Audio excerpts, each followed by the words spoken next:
Have you ever noticed how cellular respiration and photosynthesis seem to be perfect inverses of each other? What if we used that observation and applied it to the agriculture of plants and fish, using the waste of one to power the other? That's aquaponics, a combination of aquaculture, the farming of fish, and hydroponics, the growing of plants in a water medium. It sounds perfect, but you will soon see that we are not quite ready to bulldoze the cow pastures and replace them with aquaponic systems. There is much more to be researched before that can occur. The key areas to explore are economic viability, environmental impact, and health benefits. Our world is overpopulated and will continue to be so. We will soon run out of the resources that we need to survive. Think that I have found a solution that could be more efficient, more sustainable, and healthier than our current agricultural practices. But we need to dig a bit deeper into the data first. Research suggests that aquaponics may have a smaller environmental impact than traditional farming methods. However, there is a major problem. Too few studies exist, and the ones we have are very hard to compare due to a lack of standardization. It is difficult to judge aquaponics' environmental benefits because of how much ecosystems, designs, climates, and landscapes vary. Early data does suggest that aquaponics works well in arid and urban areas by saving land and water, and it causes less harmful runoff in aquaculture. But comparing systems is very tricky.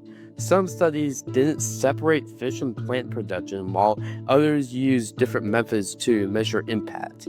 When aquaponics is compared to other systems, you use less land and water, but more energy than traditional farming. It performs better than hydroponics in most environmental categories, but required more natural resources due to fish feed. Against aquaculture, aquaponics again came out ahead in areas like energy use and land conservation. But without consistent methods and more research, we can't say for sure how eco-friendly aquaponics really is. While interest in aquaponics is growing, most people running systems today are hobbyists rather than commercial farmers. Studies show that aquaponic farms tend to make less money than aquaculture farms. 75% of aquaponic farms has sales under $25,000, while most aquaculture farms made over $50,000. States with the largest aquaponic farms include Hawaii, Arizona, and Wisconsin, but many, especially in Florida, are very small setups. Startup costs are easy to estimate because the equipment is readily available, but the running costs are harder to predict. Because aquaponics is new, farmers are advised to overestimate their expenses and underestimate their yields. Developing a strong market is essential, as raising fish in aquaponics costs 2 to 3 times more than in aquaculture. Companies must create a consumer base by convincing them that the benefits of aquaponically grown produce outweigh the increased cost. Studies show that crops like lettuce and basil can be very profitable, but fish production is often not. Profits also depend heavily on location. Tropical areas where fresh produce is expensive offer better chances for success. Startup costs can range from about $59,000 to over $1 million, with profits taking up to 4 years to appear.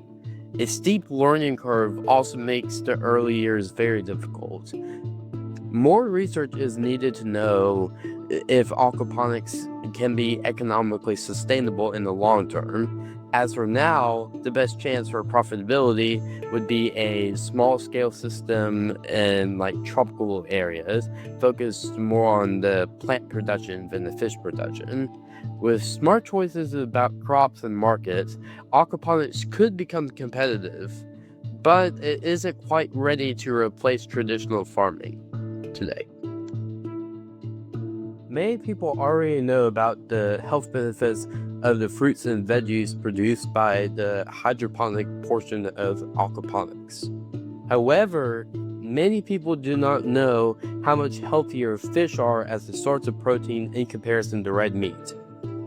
They contain omega-3 fatty acids, which support brain health and lower heart disease risk, unlike the saturated fats in red meat. Omega-3s also help minimize plaque, lower triglycerides, and reduce blood pressure. Fish are also rich in protein, vitamin B, iodine, vitamin D, phosphorus, and iron. However, since fish absorb more from their environment, it is important to choose safe sources, or else you might get contaminants like mercury in your meal. It is important to always cook fish thoroughly to minimize health risk. In conclusion, the simple answer is that research into the economic and environmental sustainability of aquaponics is in its infant stage. If we were to look at current data, we would conclude that although aquaponics is more eco-friendly, it is not as and cannot economically viable as its competitors. What is evident today are the health benefits of eating fish. My point is that although aquaponics may not be developed enough yet for it to become our main agricultural method, the future looks very bright for it. With the proper funding, in-depth research, and clear communication between researchers, we may soon find aquaponic products lining our grocery store shelves. I would like to thank the following researchers for providing the information that I needed to complete this project. Carol R. Engel, who works for Oklahoma State University, who provided the economic figures that I used in this research paper. Asel Greenfield, who works for Springer.com, who provided the information I needed for the environmental section of this project.